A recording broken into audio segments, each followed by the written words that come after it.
Every family has a black sheep. My family is no different. In my family, the black sheep is Cousin Willie. Bob Williamson, that was his real name. He passed on, I guess, in the mid 90s. But he was a black sheep. He was always getting in trouble. He liked to gamble. He was a bit of a peeping Tom, too, which wasn't acceptable in the city. In the country, it works. If you don't want people to mind your business, you just pull your shades down in the country. And he'd be getting into scraps. He was a trustee at the prison, always on the prison work release truck. He'd be riding down the street. Hi, Cousin Marge. Hi, Cousin Liz. The girls, they would just blush and they'd run into the alley. They didn't want to be associated with a common criminal. Well, one day, it's getting on towards Easter time, as a matter of fact. Uh, Cousin Willie was over at Grandma's, with Grandma Rose Schmidt, and Rose says to him, says, I want you to take this sack of potatoes down to the market. Now, Grandma, she worked at the York Central Market, though, from the time she was about 12 years old until she was 82, and she went blind. She got her sight back about a year later, but never went back to work at the market.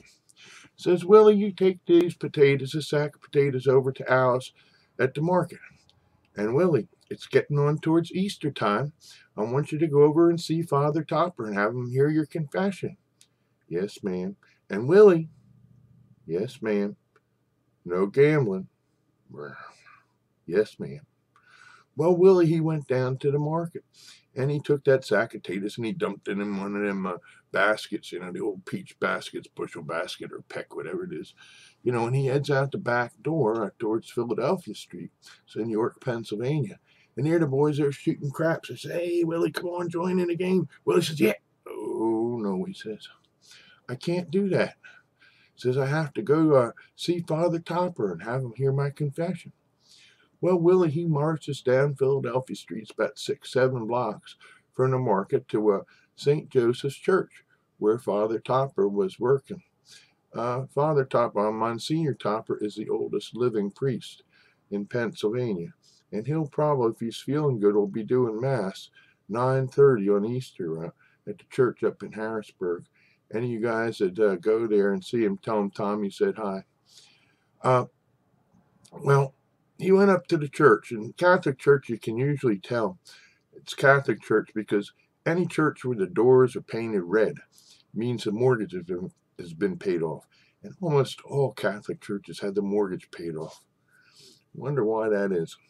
But Willie he checked in the church, but nobody was there. So he went up to the parish hall, the pastor's house, where the priests live. Well, he could have gone up to the front doors with the fancy brass knockers. They were painted red too. But he knew his place. He went to the back door by the kitchen. The one with the screen with the little hole in it where the flies get in anyway. And he knocks on the door. Well, Mary Gipner, that's my grandma's sister, as it turns out. She was Father Topper's housekeeper for 25 years. She answers the door and says, why, Cousin Willie, what can I do for you? He says, well, I've come to have Father Topper hear my confession. Oh, says Mary, he's talking on the telephone. You just sit down here in the kitchen and I'll bring you in when he's through. Well, Willie sat down in the kitchen there, and it's pretty much a typical Pennsylvania Dutch kitchen in that church. On the one wall, of course, it's a church, so they had the calendars from all the salesmen, on the one wall. And the other wall, they had all the needlework that the girls did for samplers and such like to show how they could do their needlework, with little sayings or the alphabet on it.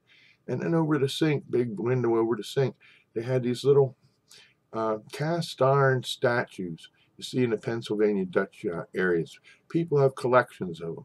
And they got the little, the Amish boys and maybe some farm hardware, stuff like that.